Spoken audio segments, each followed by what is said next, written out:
This job, we try to save as many people as we can. Sometimes that doesn't mean everybody. But you don't give up.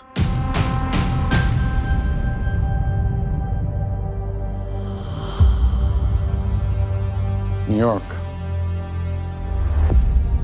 Washington, D.C., Sokovia. Okay, that's enough. Captain, people are afraid. That's why I'm here. We need to be put in check. Whatever form that takes, I'm game. I'm sorry, Tony. If I see a situation pointed south, I can't ignore it. Sometimes I wish I could. Sometimes I want to punch you in your perfect teeth. I know we're not perfect. But the safest hands are still our own.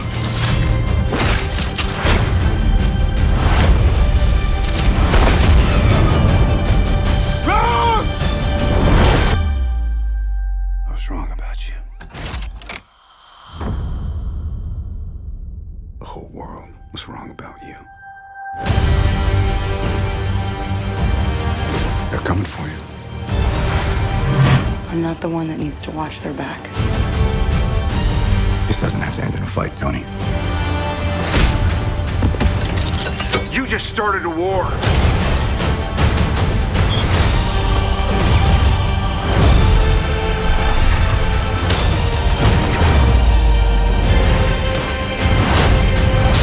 Stay down. Final warning.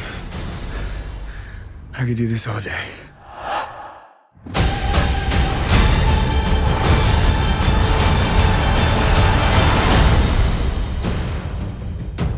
All right, I've run out of patience. On to ruse! Hey, everyone. Hey YouTubers, it's Charlie. They totally did the thing. Spider-Man is in the Captain America Civil War trailer, so let's break it down. Hey everyone, how's it going? What's up? Odds were actually on them not using Spider-Man at all, but I totally love the costume, and they animated his eyes Deadpool style. It's only a coincidence that I actually put on my Deadpool shirt this morning. So starting at the beginning of the trailer, what it looks like is going on is that they either have Winter Soldier in cold storage, or this is where Hydra is keeping him stored, because it looks like they're using him as proxy for Nitro in their version of the Stanford incident. In comic book Civil War, Nitro ended up going nuclear and blowing up a whole bunch of school children in a big area of the suburbs. So that's what's happening later in the trailer with Black Panther here. So it seems like that's what inspires him to go after Winter Soldier. So you see him chasing him down, you see Cap getting caught in the middle of it. I love the fact that it seems like they're running faster than moving cars here.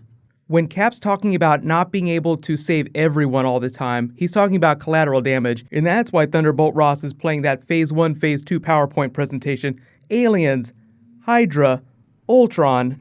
Scarlet Witch throwing up in her mouth just a little bit. I love the way Cap looks at her and notices and tells Thunderbolt Ross to just shut it down. Just like, this is bullshit. All right, we've heard enough. We understand.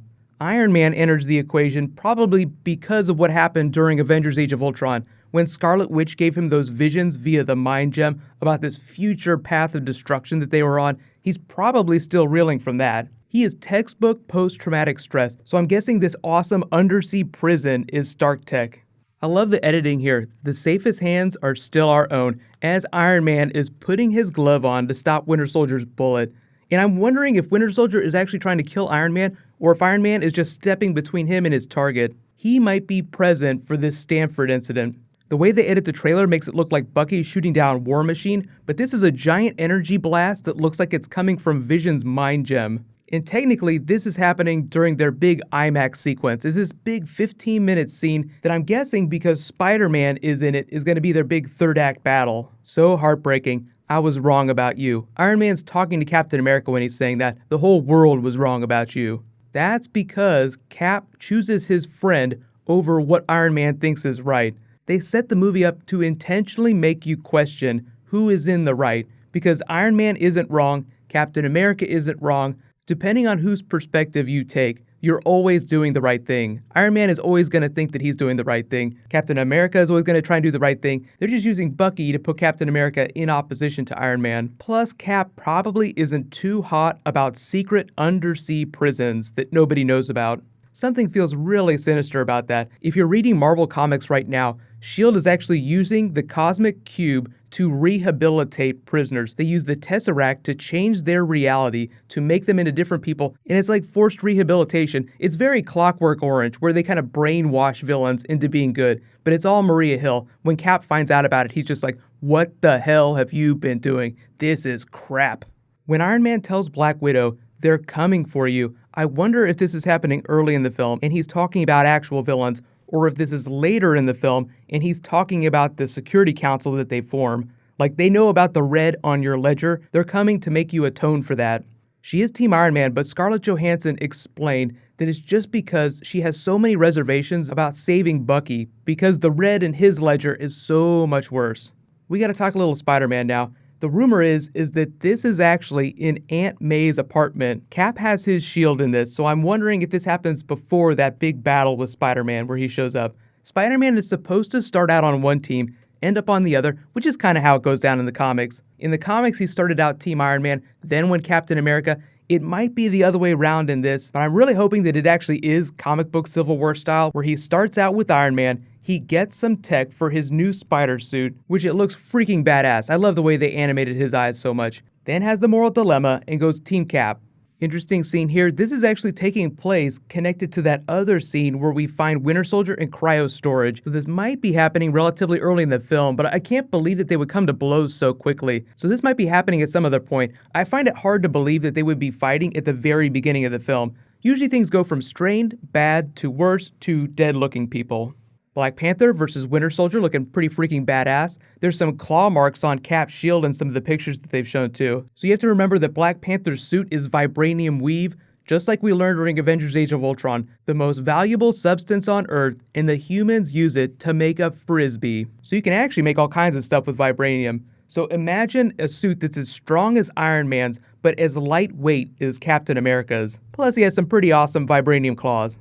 Scarlet Witch versus Vision looks like she's controlling him, and when you look in the background, does this not look like a giant Jenga puzzle that maybe Vision has been working on this whole time? What have you been up to? Just pondering the meaning of existence, working on some Jenga. And then probably the other biggest WTF scene in the trailer next to Spider-Man, they actually do the comic book thing where Ant-Man rides on one of Hawkman's arrows. You can see he's flying onto Iron Man's armor. It looks like they're trying to use him to disable Iron Man. Captain America versus Crossbones. This is actually supposed to happen relatively early in the film. This might be the final battle of the film. Now, I know I said the IMAX scene is that big one on the tarmac. It's supposed to be 15 minutes. It's going to be spectacular. This might be the actual last battle, the one where someone really does wind up dead. And I don't think they're going to kill Iron Man. I think it's more likely that they would go with comic book Civil War. I could do this all day. Where have I heard that before? And then we get the splash page IMAX scene that I was talking about. Let them fight. Alright, I've run out of patience. Thwip. Yoink. Hey guys, what's up?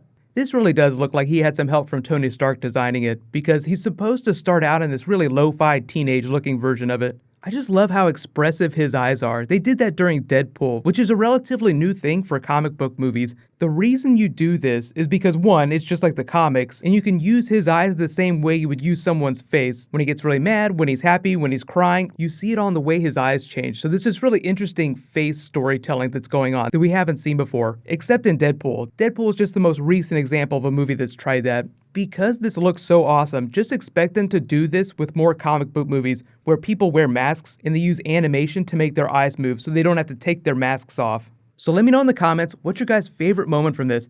I'm going to take a stab and say probably Spider-Man showing up.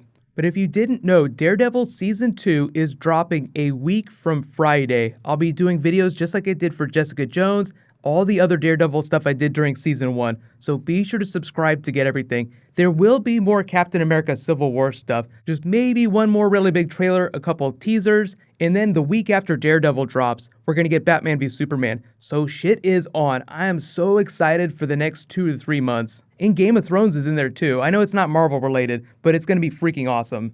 While you guys wait for my next video to post, you can click here for all my Captain America Civil War videos, and you can click here for the Game of Thrones Red Band trailer. Thank you so much for watching, everybody. Let's high five. I'll see you guys tonight.